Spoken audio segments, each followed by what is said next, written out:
আসসালামু আলাইকুম। একজন মুসলিম হিসেবে আপনি কি 31st নাইট এটা কি পালন করতে পারেন কিনা, ইসলাম কি আমাকে এই অনুমতি দেয় কিনা? আপনি যদি সত্যিকার অর্থে ইসলাম ধর্মকে মেনে থাকেন এবং নিজেকে মুসলিম হিসেবে পরিচয় দিয়ে থাকেন, তাহলে আপনি কখনোই বিজাতীয় সংস্কৃতি যেগুলো আছে এগুলোকে আপনি কোনোভাবেই লালন করতে পারেন না। এই যে বছর শেষ হওয়া, নতুন বছরকে স্বাগতম জানানো, এই সব কিছু হচ্ছে বিজাতীয় সংস্কৃতি। ইসলামী ইতিহাস ঐতিহ্যের মধ্যে এর কোনো স্থান নেই। নবীজি সাল্লাল্লাহু আলাইহি ওয়াসাল্লাম, সাহাবায়ে কেরাম, তাবেঈন, তাবেঈন কেউ এই ধরনের অনুষ্ঠান এগুলোকে আয়োজন করেনি।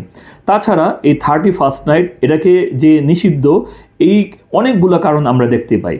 এই রাত্রিকে কেন্দ্র করে যেই পরিমাণ আতশবাজি, পটকা, ফানুস, ডিজে পার্টির আয়োজন, ছাদে ছাদে গান বাজনা, নাচানাচির যে আয়োজন করা হয়, এগুলো একজন মুসলিম হিসেবে আমি আর আপনি কখনোই করতে পারি না এবং ইসলাম আমাদের এটারও অনুমতি দেয় না। আপনি যদি নবীজি সাল্লাল্লাহু আলাইহি ওয়াসাল্লামের হাদিস দেখেন, আবু দাউদ শরীফের হাদিস, আল্লাহ নবী সাল্লাল্লাহু আলাইহি ওয়াসাল্লাম বলেন, মান তাশাব্বাহা বিকওমিন ফাহুয়া মিনহুম।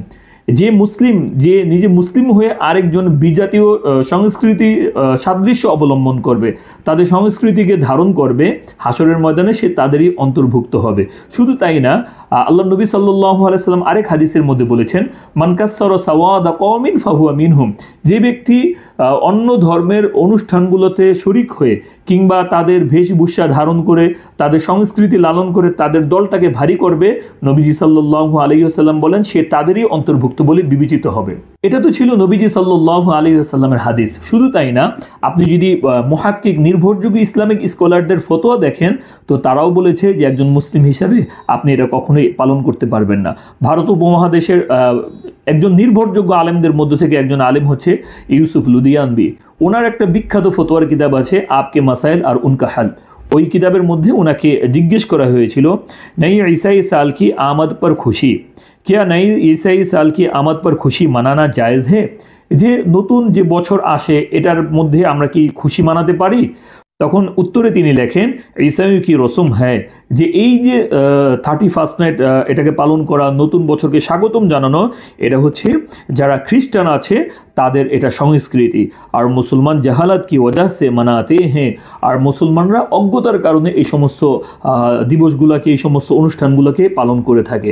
অতএব আপনি যদি সত্যিকার অর্থে একজন মুসলিম হয়ে থাকেন, আল্লাহ এবং আল্লাহ রসুল এবং দ্বীন ইসলামকে যদি ভালোবেসে থাকেন, তাহলে আপনি এই ধরনের কার্যক্রম থেকে নিজেদেরকে বিরত রাখার চেষ্টা করবেন।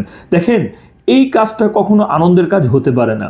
আপনি পটকা ফোটাচ্ছেন, আতশবাজি, ফানুস এগুলো করছেন, এগুলোর দ্বারা অনেক ঘরের মধ্যে বৃদ্ধ মানুষরা থাকে, তাদের কষ্ট হয়, ছোট বাচ্চারা থাকে, তাদেরও এই ধরনের কষ্ট হয়। এমনও পত্রিকার মধ্যে আমরা পড়েছি যে একটা ছোট বাচ্চা সে মৃত্যুবরণ করে ফেলেছে এবং পরের দিন দেখা যায় যে রাস্তাঘাটের মধ্যে অনেক পাখি রাস্তার মধ্যে পড়ে থাকে, অনেকের বাড়িঘর জ্বলে যায়, গাছপালা এগুলো সব কিছু জ্বলে যায়। তো এগুলো কিভাবে জায়েজ হইতে পারে? তাছাড়া আমরা যেভাবে ডিজে পার্টির আয়োজন করি, রাতকে রাত আমরা গান বাজনা করি, এটা তো অন্য মানুষের কষ্টেরও কারণ হয়। আর আপনি একজন মানুষের কষ্ট দিয়ে কিভাবে আনন্দিত হতে পারেন, এটা আমাদের বোধগম্য হয় না। এই জন্য একজন মুসলিম হিসেবে এই ধরনের কর্মকাণ্ড থেকে আমরা সকলেই বিরত থাকার চেষ্টা করব এবং নতুন বছর যেটা আছে আমরা সকলেই আল্লাহ এবং আল্লাহ রসুল সাল্লাল্লাহু আলাইহি ওয়াসাল্লামের আনুগত্যের মাধ্যমে শুরু করার চেষ্টা করব। প্রিয় দর্শক, এই ভিডিও সম্পর্কে আপনাদের যদি কোনো মতামত থাকে তাহলে অবশ্যই কমেন্টে আমাকে জানাবেন। আমাদের চ্যানেলে নতুন হয়ে থাকলে সাবস্ক্রাইব করবেন। সে পর্যন্ত সকলেই ভালো থাকবেন, সুস্থ থাকবেন। আসসালামু আলাইকুম ওয়া রাহমাতুল্লাহ।